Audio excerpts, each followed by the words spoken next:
I usually open with this question though, and seeing we're talking about Activision, is the deal going to go through? We've seen a lot Yes. from the, okay. Yes, going through. So they still have the roadblock of the CMA. You seem very confident. Do you want to elaborate on that a little bit?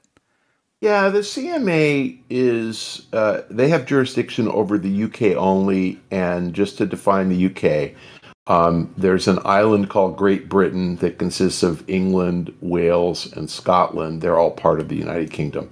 And then the northern tip of the island of Ireland is called Northern Ireland. That's also part of the UK. So just the island of Great Britain and the northern part of Ireland is under the CMA's jurisdiction. So if the CMA says the deal can't go through because we're concerned that Microsoft will put Call of Duty on Game Pass, then Microsoft will say, fine, we'll form an independent entity and we'll name it Activision Blizzard UK PLC. PLC is their way of saying incorporated. And Activision Blizzard UK PLC will run the business under the status quo. Nothing will change while we litigate the CMA's block of the deal. So we're going to close the deal. You guys can just right off if you think you can stop us from closing the deal. But we're going to respect your law and we're going to maintain the status quo until we win in court, because we're going to win. And if we don't win, then we will actually divest of Activision Blizzard UK PLC. We'll spin it off to our shareholders and let that thing run as an independent entity, and you can regulate that and don't worry about it. And it won't be able to do anything with Call of Duty. So that's the easy solution. The UK is about 20% of Microsoft's total market, Microsoft's total gaming market. Mm-hmm. So it's meaningful, but it's not, it's like, saying that you have to do something different in California. And automakers have managed to, honor California's emission standards for the last 50 years. So Microsoft can honor the UK's, opposition to a deal. The fact is that when the CMA understands all this, and Microsoft, as recently as today, updated its response to the CMA, offering to do exactly. And what I said, Activision Blizzard UK PLC, they didn't offer that. They said, we'll appoint an independent trustee and an independent overseer. So the trustee will make decisions that are in the best interests of the consumer, and the overseer will report to you guys, auditor will report to you guys and make sure that we maintain the status quo. And remember that the CMA had about, 30 or 40 pages of objections. What they boiled down to is, if Microsoft were to change the status quo, meaning if Microsoft were to stop supporting PlayStation, that would be bad for consumers. Agreed. 100%. That's right. Microsoft has said since literally the day after they announced the deal, we will continue to support PlayStation. As part of this settlement, they've already offered up a 10-year contract with Sony to continue to support PlayStation, which Sony rejected because Sony are a bunch of jerks.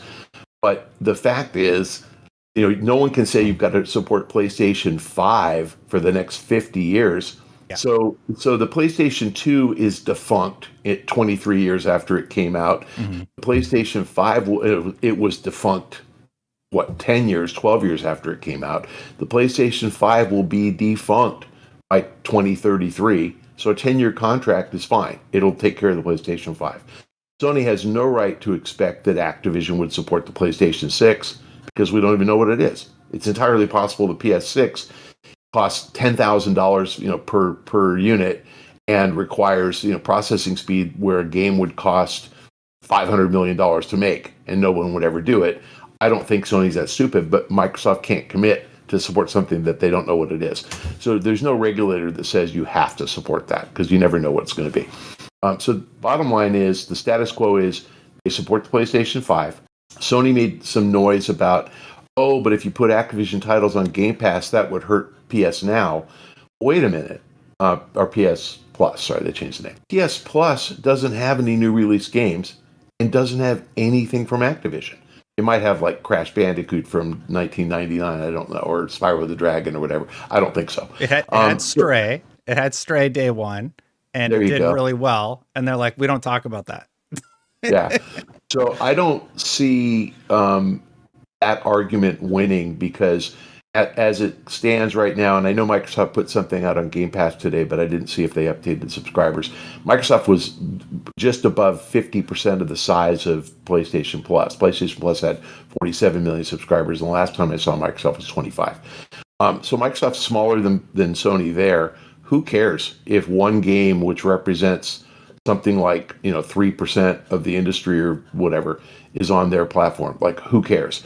And as long as it's available on PlayStation, who cares? So the reason that the CMA can't really make this stick is that the CMA didn't block the Amazon acquisition of MGM movies. And they didn't block the Disney acquisition of Fox movies and TV. And they could have, but they didn't say a word. Why did Amazon buy MGM? To put the content on Freevee and on Amazon Prime Video. Mm-hmm. Why did Disney buy Fox? To put the content on Disney Plus. Like The Simpsons and Family Guy are on there right now. And the CMA said nothing about that. Is that unfair to Netflix? Absolutely, it's unfair to Netflix. Did Netflix complain? No, because they're not a bunch of big babies. So the CMA can try to litigate. And when Microsoft goes to court and says, wait a minute, you guys didn't object to Amazon and MGM. And oh, by the way, Amazon MGM is really analogous to Activision Microsoft. MGM is literally about 3 or 4% of the movie market. Disney Fox is like 20%. It's a giant acquisition. And you said nothing in either case, but you're going to single us out because Sony's whining? No, sorry. So no, honestly, they're going to win in court, but the solution that they propose, which is the independent trustee and the auditor, that'll be enough. The other thing that's fascinating here is that none of these agencies actually exist in a vacuum. So there's 3 big agencies that are looking at the deal. The EU, so European Union, the US Federal Trade Commission, and then the UK CMA. The EU did something very clever. They moved their decision date to 1 day before the CMA's decision date. Yeah. And so April 25th. And then they leaked out that we're leaning toward approving the deal. And they leaked out, they are Microsoft, that Microsoft is accommodating all of our requests.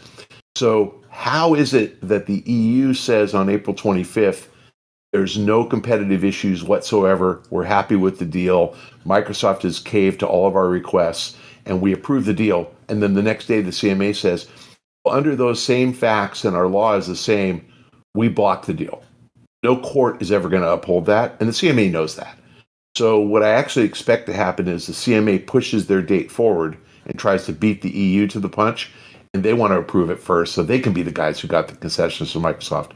Everybody ignores the fact that the US FTC is by far the most politically motivated of the 3, and the commissioners there are all aspiring to higher office. So all those people are going to jump and trip over themselves to try to get in front of the EU and CMA and approve the deal.